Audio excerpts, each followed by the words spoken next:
بینەرانی خۆشەویست گەڕام و خدمەتان بۆ پێشکەشکردنی ئاخرین بەشی بەرنامەی ئەوڕۆی تەلەڤیزیۆنی پەرتۆ. لەم بەشە لە بەرنامە مەلەکەی عەزەتی ئەندامی کۆمیتەی کوردستانی حیزب حکمەتیتمان لەگەڵا بۆ توێژەکەین سەبارەت بە دەور و نەقشی ژنان لە قیامی سەراسەری ئێرانە. پێشەوەی پرسیارەکانم ئاراستە بکەم، مەلەکەی عەزەتی ئەگە دەنگی منەبیسی بەخێربێی بۆ ستودیۆی تەلەڤیزیۆنی پەرتۆ. سپاس دەکەم هاوڕێیە بۆ دەنگتانژنەوە مەمنون لە داوەتتان. زۆر سپاس هاوڕێ مەلەکار، وەکو بۆ خۆت ئاگاداری ئەوڕۆ 99مین ڕۆژی ڕاپەڕینی خەڵکی ئێران دژ بە جمهوری ئیسلامی و لە سەراسەری ئێرانە. حەزەکەم لە زبانی ئێوە لەم قیام و ڕاپەڕینەدا دەور و نەقشی ژنان چۆن دەبینی و بۆ بینەرانی تەلەڤیزیۆنی پەرتۆی باسکەی لەم قیامەیە کە چه دەور و نەقشێکیان هەیە. مەمنون هەرۆ جۆرەکە خۆتانوتان ئیمڕۆ 90 ڕۆژ لە ئەوەڵین ڕۆژێک کە قەتڵ دەوڵەتی مەحسا ژینا سوورەتی گرت ئەگوزەرێ. ئەوەڵین جەڕێقەگەل لەبەر بیمارستان کەسرا اتفاقکەف کە یەکی لە ژنگەل یەکی لە فعالین حقوق ژن لە واقع لێنا حزوری پیا کرد مەسئلەکە ڕەسانەیە بووە و 2 خەبەرنگار ژن ئەم مەسئلەیانە پوششدا بەر بیمارستانیان پوششدا خەبەریان لە مۆردیۆ منتەشر کرد و ئەوە بوو بە باعث ئەوەکە مەسئلەی قەتڵ دەوڵەتی مەحسا مەخفی نەمێنێ وەک باقی دەفعات قبل کە ئینسانەکان کوژیان بنیامگەل مبارزیان لە ناوبێت لە زیندانە شکەنجەیانیان کرد. ئەمە بێسڵا ڕەسانەیی بێتەوە و خود ڕەسانەیی بووین ئەم مەسئلە بوو بە باعثەوەکە بە فرە کەسکەل بگەیە بە گوێچکێ فرە کەسکەل بگەیە و ئەوان لەما سەرف نەزەر نەکەن. مەحسا کەنیشکێکی جوان بوو بۆ مسافرت چوو بۆ تاران گیری پێیان حجابەکەت کافی نییە ئەو جۆرە وایە مەگەرەکمانە خۆتۆ دانەپۆشانگە و بردیان بۆ مرکزێ بە قەڵ خۆیان بۆ ئەوەی کە بێژن پێ حجاب ئیسلامی چۆنە منتەها ئەمە فقط لایەی ڕوویەی مەسئلەکە بوو. لە ناو ماشینە شکەنجەیاندا سەریان کوتابقەی ماشین وانەکە و لە توول ڕێگا ئەم زەربە و زەرب و شەتمە ئێدامەی پیا کرد و بالئەخەرە بوو بە باعث مەرگی. دوای ئەوە کە ئەم ئتفاقە کەفت و متەئسفانە بە شوێن ئەم ئتفاقا بە شوێن ئەم مەرگە فەجیعە شۆڕشێک قیامێک و خیزشێک لە ئێرانە دەستی پێکرد کە شعاری بوو بە ژن ژیان ئازادی یا زەن زندگی ئازادی. ئەمە خود بە خود بوو بە باعثەوە کە ژنان لە ئێرانە پێشقەراول ئەم خیزشە بن پێشقەراول ئەم ئێعترازاتە ئەوەڵیە بن. زمانێکە مەحسا و جەنازەی مەحسا و جسم بێگیان مەحسایان هەڵگەڕانە بۆ سەقز ئەوەڵین کەسکەلێکە لێنا حزوریان پیا کرد ئەوەڵەن دایکی بوو بە دوایەوە ژنانێکە لە شار سەقزە زندگییانە کرد و بەم مەسەلە معتەرز بوون و دەرفەتێ فرسەتی کەفتو بۆیان کام ئێعتراز خۆیانە ڕوو بە ڕژیم هاوارکەن خەشم و نفرەت خۆیان هاوارکەن. ئێمە لێنا دیمان کە ئەوەڵین شعارگەلێکی ژنان لێنادایان لە تەرەف باقی شرکت کنندگانەوە تکرارەوە بووە بەرخەلاف شاید ساڵهای گوزەشتە یا دەورەهای گوزەشتە ئەمە کەسکەلتر نەبوون کە کەفتنە بەر و ژنان بە شوێنیانەوە بێن. ئەمە ژنان بوون کە کەفتنە بەر دەور و نەقشیان گەڕان ڕۆڵ خۆیانیان کایە کرد و 43 ساڵ خەشم و نفرەت خۆیان لە ڕژیم ئاپارتای جنسی لەسەر مەزار مەحسا دەربڕی هاواریان کرد حجابیان لەسەریان لابرد ئاگریان تێبەردا و ئەمە بوو بە سەراغاز جنبشێکی سەراسەری لە تووە ئێراناکە ڕووسەری و حجاب و ئەو شتێک مەسهەر ئیسلامی بووین جمهوری ئیسلامی و نەماتهای ئیسلامیە دەری بێرن و بە خەشم و نفرەت و فڕێ بن ئاگری بن و سەرچۆپی پێ بکێشن هەڵپەڕن پێ. ئەم تەغیر و تەحوڵە سادە نەبوو بە نەزەر من. ئەمە لە شرایطێکە ئێمە قساکەین لەم تەغیر و تەحوڵە کە بەدەست ژنان سوورەتی گرگا کە لە ئێرانە لە شارەکان کورسانە سەر ژنیان بڕیگەوە بە سەر بڕیدەی ژنەوە لە خیاوانە چوبنە سەر ڕێگا و ئفتخاریان کردگە بەم سەر بڕیدا. ئەمە لە شرایطێکە ئێمە قساکەین کە ژنان کەفتگنە بەرەوە پێش قەراوەلم جنبشنا کە ژنان لە تێی 44 ساڵات تەحقیر کریاگەن لە تەرەف ئۆرگانهای حکوومەتیە و لە تەرەف قوانینێکە و کە ڕسمەن لە جمهوری ئیسلامیە ضد ژنە عەلەیه ژنە لە خانەوادا مەحدود کریاگەن لە خانەوادا بەریان پێگیریاگە فشار ڕەوانیان بۆ هاتکە خشونەت فیزیکی و خشونەت ڕەوانیان پێوارد بووگە ئەمە لە شەرایەکە ئتفاق کەفکە کە باوکێکە کەنیشکەکەی ڕازی نەبووگە لە ماڵ کەسێکە کە عنوان هاوسەر و شەریک زندگی لێنا زندگیەکە و بە زۆر چووگە سەناوام زندگیە وەختی حازر ناوێت ئێدامە بە باوکەکەی ئاگری تێبەرە ئەمە لە شرایەتێکە ئتفاقەکە فێکە لەو جامعات تەفهیم کریاگە حەق نەکریاگە کە ژن نیمەی ئینسانە ژن هەرچەند شەهروەندی لە ئێرانە ئەسڵ معنای نەبووگە تابەت لە ئەم سێ مانگە وەلی شەهروەند دەرەجە 2-3 بێسڵاح معرفی کریاگە و بە شمار هاتکە ئەمە لە شرایەتێکە ئتفاق کەفکە کە شەریک زندگی ژنێک هاوردێکی لە ناو کوچەکەیە لە بەچە هاوساکانیە و سەری بڕیگا لە بەچە هاوساکانیە و داگیر لە دار ئەمە لە شایەتێکە ئتفاق کەفکە باوکی کە ها لە زیندانە کەسێک تری پیاگێ لە خانەوادەی داسپارگە کە کەنیشکەکەی بکوژێت چون شایعە لە پشسەریەوە بووگە ئەمە شرایەتی بووگە کە ژنان لە ئێرانە زندگیان کردگە و عمریان لەو شرایەتە بێسڵاح گوزەریاگە وەختی ئەمە ئەوینی و مقایسەیەکەی تەک پێش قەراول بووین جنبشێکی بەم عەزەمەتە خیزشێکی بەم عەزەمەتە کە ئەلەنی و ئاشکار ئێژێ ئێمە خاهان سەرنگونی جمهوری ئیسلامی خاهان بەرچیدە شدن ئەم نەزمە غێرە ئینسانی و ئاپارتایدینە ئەمە پێ ئێژن تحول واقعا تحولێکی انقلابی ڕوخدادێکی انقلابی کە لە دنیا بێنەزیرە ئێوە چەند ڕۆژ گذشتە احتماڵاً تماشاتان کردگە لە فەزای مەجازیە ژنگەل لە ئەفغانستانە کە بەریان بە تەحسیلات دانیشگاهی گیریاگە هاتنە ناو خیابان هاوارەکەن زەن زندگی ئازادی ئەمە شوخینە ئێمە لە ئەوڵە وتمان حزب ئێمە بەمە ئشارەی کرد وتی ئەمە ئەوێ بە جنبشێک لە خاوەرمیانە تحت تەأسیر قەرارە عێراق ئەفغانستان پاکستان و باقی جێگەلتر و ئەمە ڕوویدا لە ئەفغانستانە ئێمە ئەیبینین ڕوویدا و ئەمە سادە نییە بە تۆر واقعی ئەگەر لە شرایەتێکی دموکراتیکە ژنێک یا ژنان تەیفێک گەورە باتێنە بەرەوە پێشقەراوەل حرەکەتێک بایەتن شاید ئەونا بەرچاو ئەونا قابل تەحسین نەبواتایە ولی لەم شرایەتە کە ئێمە لە ئێرانە ئەیبینین ئەمە بە تۆری جدی بێنەزیرە و قابل تەحسینە و ئەشێ سەر تەعزیم لە مقابڵیا فرود بێری زۆر سپاس بۆ تەوزیحەکانت مەلەکە عەزەتی لە قسەکان تا باسن لە تەحول کرد کە بە دروست ئشارەت پێ کرد و چەندین نمونەشێک هێناوە بە ئام قیامی خەڵکی ئێران تەواوی دنیای شۆک کردووە لەو جەسارەت و لەو هەمووە ڕادیکالیزم و ئازادی خوازیەی کە خەڵکی ئێران و بەتایبەت ژنان لەم دەورەدا لە تەی ئەم سێ مانگەیە لە خۆیان نیشان داوە ئەگەر بمانەوێ یا بتەوێ مقایسێ بکەی لەگەڵ دەورەکانی پێشووی پێش ئەم ڕاپەڕینی سەراسەریە حتا گەر ئیشارە بکەین بە ئیسلا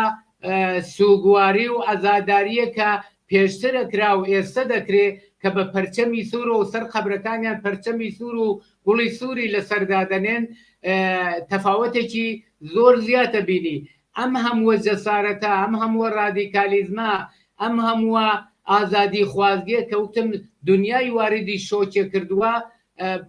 تۆ دەیگێڕی تۆ بۆچی بە تایبەت لە مەوردی ژنان و ئەم هەموو مەسەڵ مەوزای دایکەکان مەوزای هاوسەرەکانیان وەختێ جەنازەی کوڕەکانیان جەنازەی شووەکانیان جەنازەی براکانیان دێتۆ بەردەستیان مەوزەگیری زۆر تەبەقاتی و ئازادی خوازانەیان هەدا ئەمە بۆ چییە گێڕی تۆ لە تەی ئەم سێ مانگەدا کە وەکو فەنەرێک کە چۆن فشاری بۆ دێنی دەردەپەڕێ ئەم سکوت و خەفەخانەی کە بە ژنان تەحمیل کرابوو منفەجر ئەبێ و هەموو دنیا متەوەجێ ئەما بن ئەمە بۆ چێ گێڕی تۆ خۆتان ئشارەتان پێ کرد تەحوڵی ئیجاد بووگە بە تۆر واقعی تەحوڵی ئیجاد بووگە من لە ئبتدای قسەکانمان ئشارەم کرد وتم ئەم جنبشە بە پێشقەراوەڵی ژنان بە شدت رادیکاڵە و خود خیزشەکەی تحت تأثیر قەرارداگە هەر بەو معنە خود خیزشەکەیش ژنان و ئینسانگەلێک کە دەخیلن لەو خیزشە و حزوریانەس لە خیابانە تحت تأثیر قەراریانی داگا أم شجاعة فردي وشخصية وأم شجاعة الجمعية وأم اتحاد الجمعية فعلا لخيابانا حضور بياكا وبخشن لاعتصابات ولا أنواع تر بإصلاح جنبونو كوبونو تعرض خوي نشان داغا دو طرفس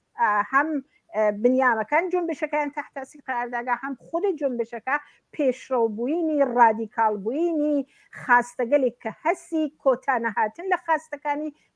کەسگەلێک کە دەخیل لەو جنبشە تحت تاثیر قراریانی داگا ئەس جملە ژنان من لە بیرما من خاڵۆی من ئێعدام کردیا ڕۆژێک کە خەبەرم ئێعدامیانەدا بە ئێمە دایکی یعنی دایە گەورەی من لە شرایطێکا بوو کە واقعاً دیێنی و شاهد ئەو سەحنە بووین دڵ هەر ئینسانی یەکردە ئاو یعنی ئەوە فەجیع بوو ئەم مەرگە و ئەوە لەسەرم ئینسانە تەئسیری دانابوو کە قژی بڕی ولا سووگێکی بێحەد عەزیمە خەشم خۆی نسبەت بە ئەم قەتڵە دەوڵەتیە نیشاندا منتها ئیسە ئەوینی دایکی کە خەبەر مەرگ مناڵەکەی تێت بۆی سرود دەخوێنێ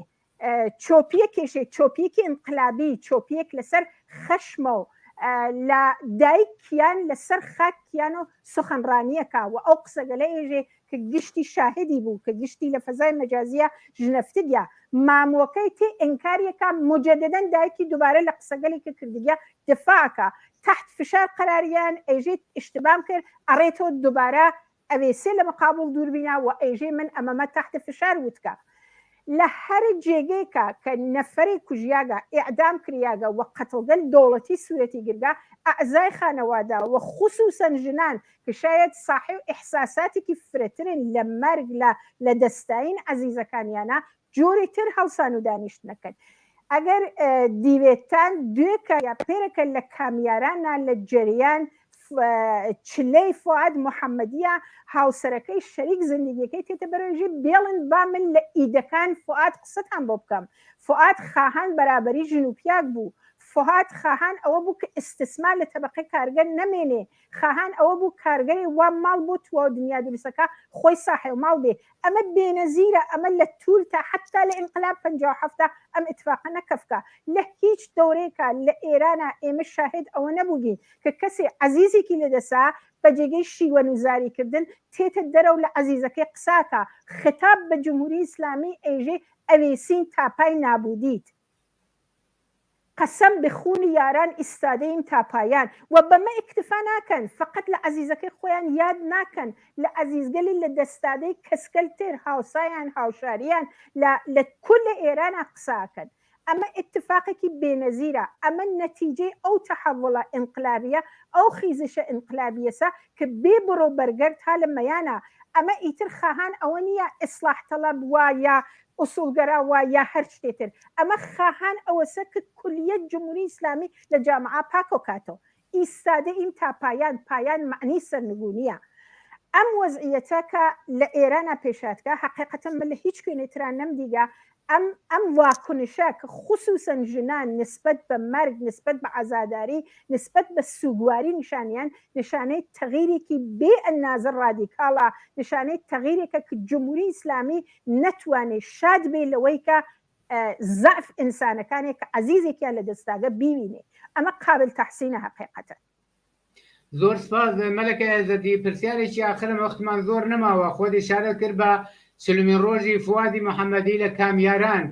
ئەگەر ئێمە لەم لاولەولا مەوردە دوو مەورد سێ مەوردی وا بە جۆرێکە لە شەبەکەی عمومیە دەبینین و دەبیسین دیارە ئەمە بە پانایی ئێران ئەو جەناتانەی کە جمهوری ئیسلامی کە خانەوادەی گیانبەخت و کردوان مەوزعیان بەو جۆرەیە کە ئەلان نمونونەکەی تۆ باست کرد لە تەواوی مەراسمایە کە دەگیری و سوگواریایە کە دەکرێت بە جێگای ئەوەی گریە و زاری و ناڕەحەتی و چۆک لە باوشگرتن بکەن خەڵک تەشویقەکەن نازران تەشویقەکەن خانەوادەی گیانبەختەکان گیانبەخت کردووان کە ئێدامەی مبارزە بدەن تا سەرنگونی جمهوری ئیسلامی ئەم فەزا پێت وایە باتەوە جێ بەم گرتن و بڕین و نازانم شکنجە و ئێدام و وحشیگەریە کە جمهوری ئیسلامی بە موازاتی ئەم ئێتراز و مبارزەی خەڵکی ئێران بەڕێوەیە با پێت وا بێ دەتوانێت ئەمە بە پاشەکشێ وادار بکە ئەم هەموو ڕادیکالیزم و ئازادی خوازی و بەرابەری تەڵەبیە؟